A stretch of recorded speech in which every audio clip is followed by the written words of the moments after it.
rehabilitated from.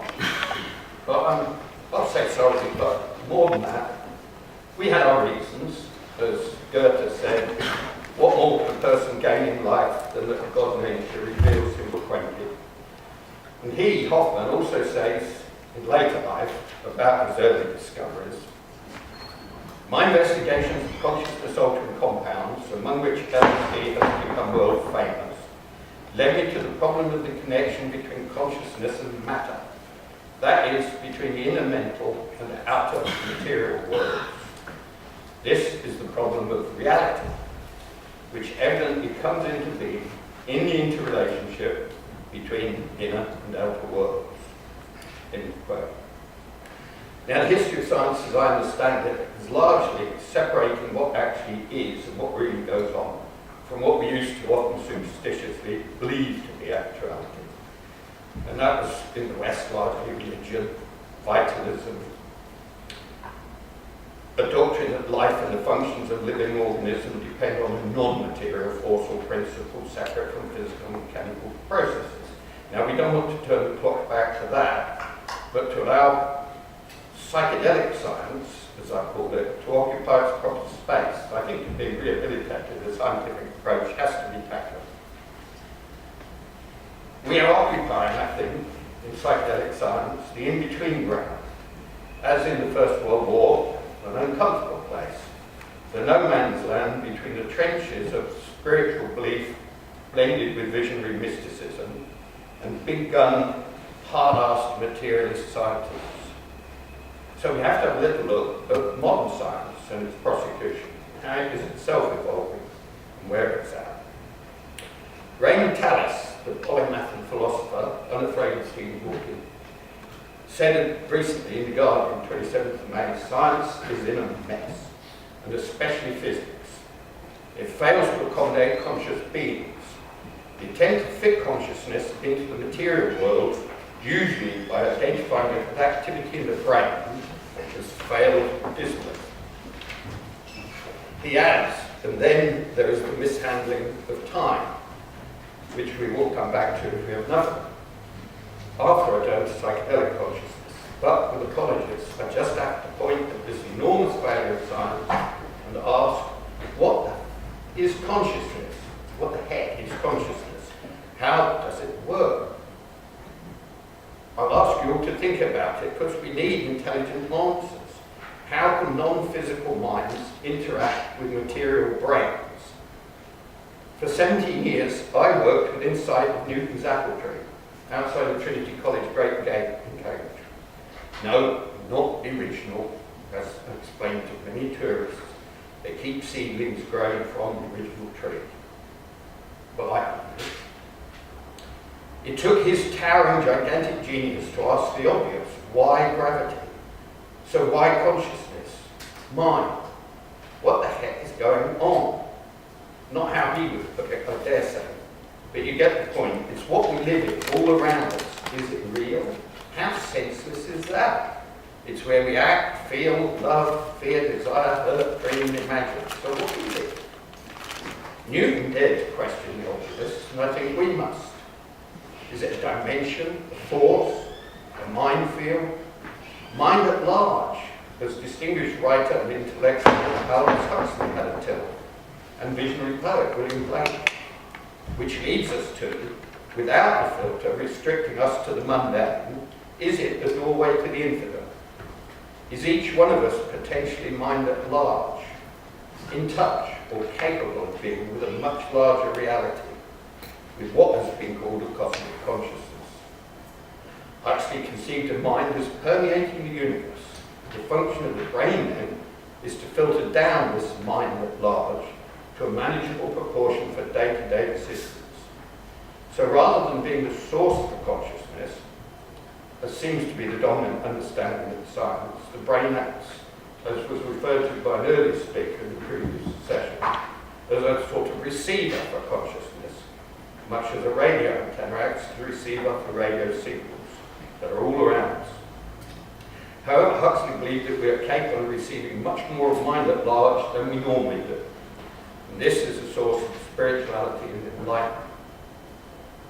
From Hoffman again, we find his view, on reflection, the true importance of LSD and related hallucinogens lies in their capacity to shift the wavelength setting of the receiving self, and thereby to evoke alterations in reality consciousness. This ability to allow different, new pictures of reality to arise, this truly cosmogonic power, I'm not sure of my pronunciation there, makes the cultish worship of hallucinogenic plants as sacred drugs understandable. But that's not what we're about, is it? Professor Brian Josephson, a physicist and fellow at Trinity College, and a Nobel Prize laureate, directs the Mind and Matter Unification Project, and says on his website, this is a project concerned primarily with the attempt to understand, from the viewpoint of the theoretical physicist, what may loosely be characterized as intelligent processes in nature, associated with brain function or with some other natural process.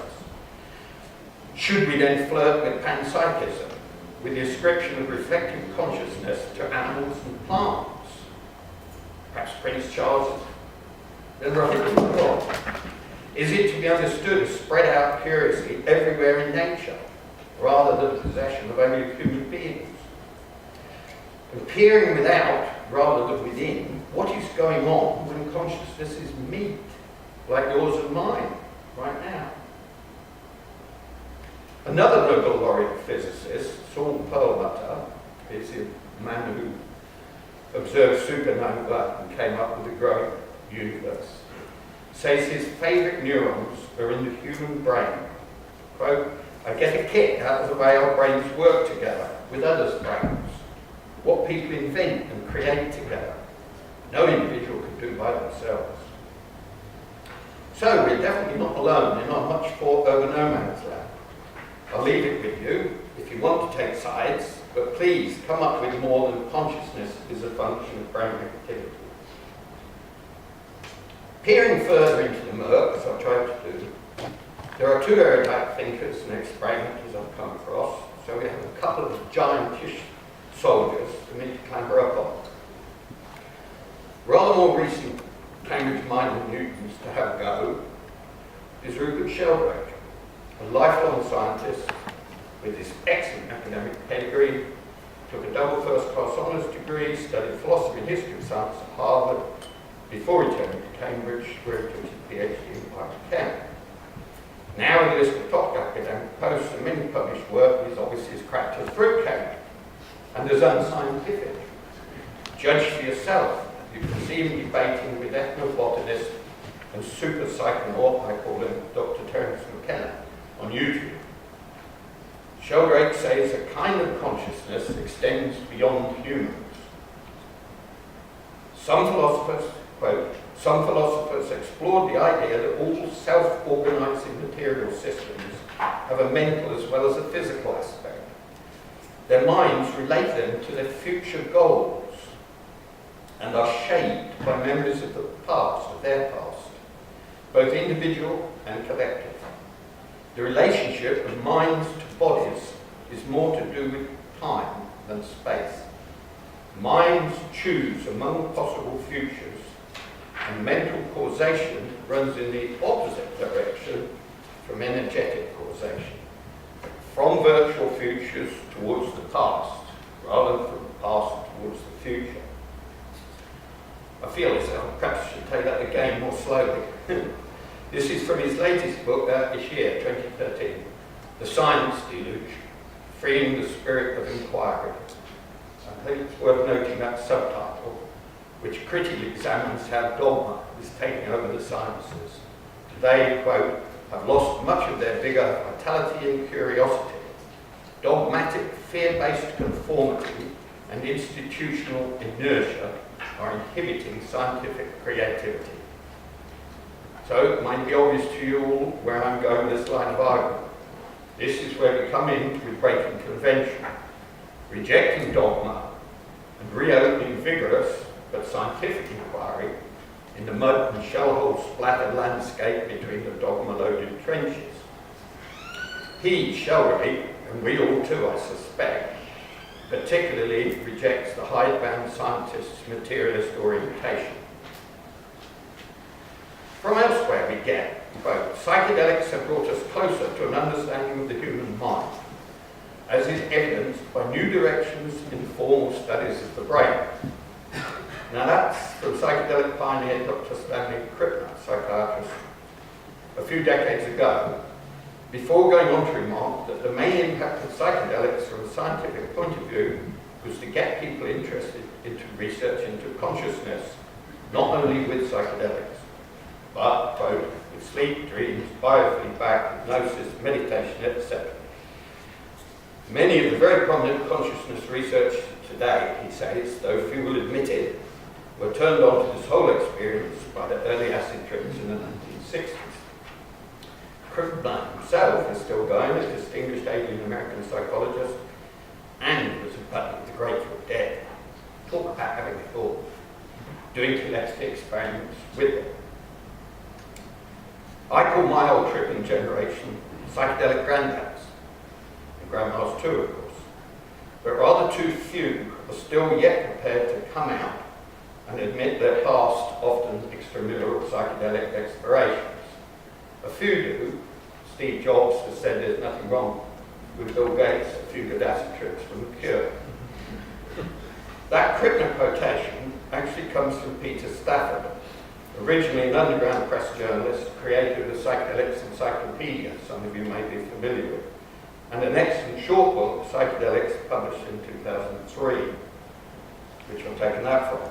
The Stanley Krippner he quotes is a very distinguished Alan Watts professor, another name, of psychology and an executive faculty member of the Sabre Graduate School and Research Center in San Francisco, which shed loads of honors and publications in these alternative consciousness fields he refers to. My own interest in alternative consciousness was piqued, to say the least. In my new book, I call it My Windows Blown Out, by tripping on LSD over 40 years ago. And I bet it's true a majority of you here have been head-whacked. It's why you're here at this conference. It is for many acknowledged to be among the most massive experiences in their lives, equal to falling in love. Dr. Stanislav Grof, another distinguished early researcher, records his unforgettable first trip as this incredible reactions from Prague, but I can't do that. This incredible blast of white light came, and the next thing I knew was that my consciousness was leaving my body.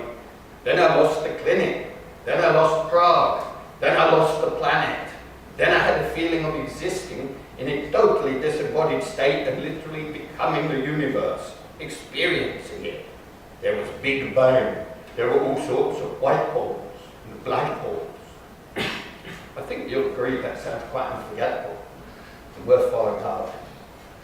Krippner, talking of Grof, and then of psychedelic catalysts, more general impact on consciousness research says, I think it would be no exaggeration to compare the discovery of LSD and the use of LSD by such pioneers as Dr. Stanislav Grof to the Copernican revolution, the Darwinian revolution, and the Freudian revolution. The size and importance he places upon this field of inquiry makes it revolutionary. Yes, the one we're all here about. This emphasizes to me we're in for the long haul. That we make our inquiries into this topic rehabilitated sufficiently to be seriously acceptable to both academic circles and society in general is vital, but it will probably take time. Any full personal psychedelic introduction to a catalyst that channels the brain from a dualistic to a unitary way of looking at things, as has been described, seems outside of such research.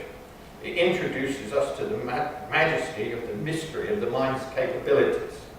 Or as Dr. Ralph Metzner, who is here somewhere, put it, in the individual, the psychedelic experience, especially the initial one, typically leads to a more or less total deconstruction of one's worldview,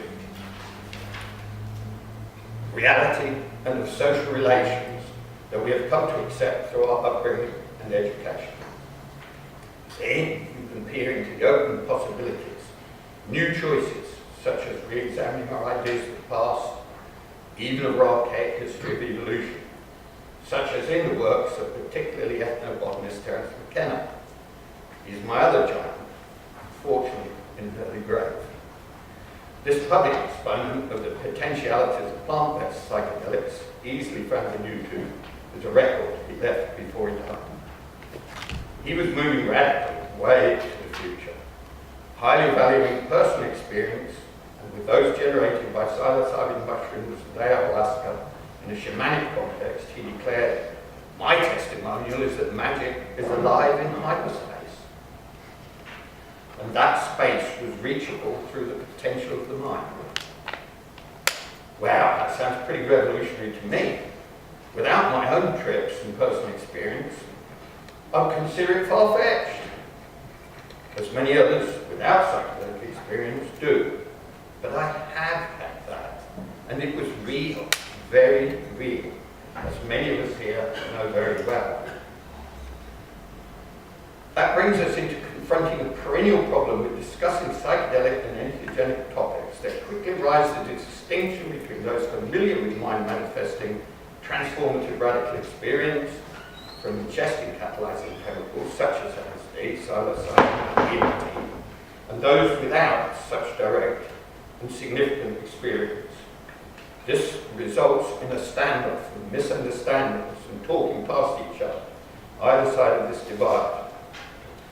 Andrew Beale, MD, in the Forward to Stafford's Psychedelia, after chewing on this issue from several directions, eventually takes the view that while the idea that you have to take a psychedelic drug to come to grips with its effects may sound far-fetched, there are solid grounds for conceiving.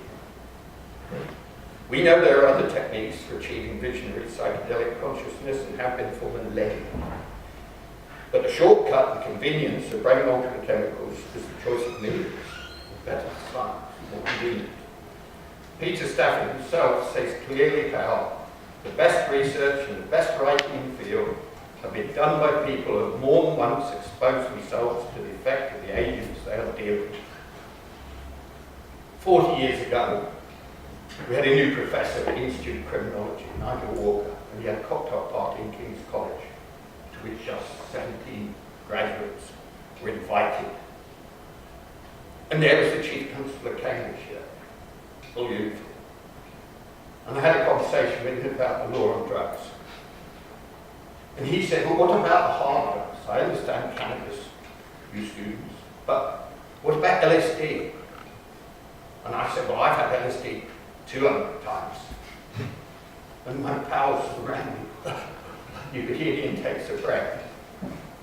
And I looked at him and watched his face. And I'm not kidding, the shutters came down. I just saw the eyes blank. And he thought, there's a bright grad student taking the piss out of me. And he just didn't believe it. It was not possible to have tripped 200 times and be standing there fully compos mentis. Well, as compos mentis as I've ever been. So, the cry goes up, surely using drugs addles your minds and screws up your health. Well, in response to an interview on YouTube, Terence McKenna commences answering a question about drugs with a gentle, reasoned lecture. This 10-minute film is posted as the best interview about drugs ever. And I agree. He says, drugs is a word that's polluted the well of language. Part of the reason we have a drugs problem, he goes on, and I absolutely agree with him, is, quote, because we do not have the language to talk intelligently about substances called drugs, the activities relating to or resulting from their use. In other words, about substances, plants, synthesized chemicals, motives, sedatives, psychedelic states of mind, amphetamine excitation, and so on. We cannot make sense of describing the problems and thus understanding them unless we clean up our language. Drugs is a word constantly reiterated by governments, often in a highly moralizing or condemnation tone, almost as if they meant to confuse.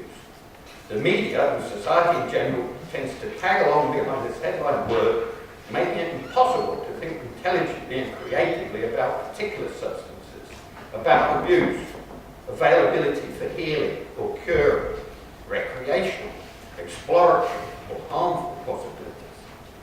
George Orwell, in his great sets out the ways in which abuses of language and truth readily and often lead to abuses of power. Our society is soaked in new chemical compounds. Some are called drugs, some are harmful, some are literally life-saving. But even antibiotics now threaten us from overuse. For rehabilitation, we have to educate and separate psychedelic drugs from other term and distances particular psychoactives from dangerous narcotics, and introduces a notion of awareness or access to the divine within. We need also to shift the, as Dr. David Nutt repeats. Rupert Sheldrake, who we mentioned earlier, says in The Science Delusion that unlike hardline materialist conceptions of science, all religions assume that many psychedelicized heads have personal experience of this. Not all triplets may be.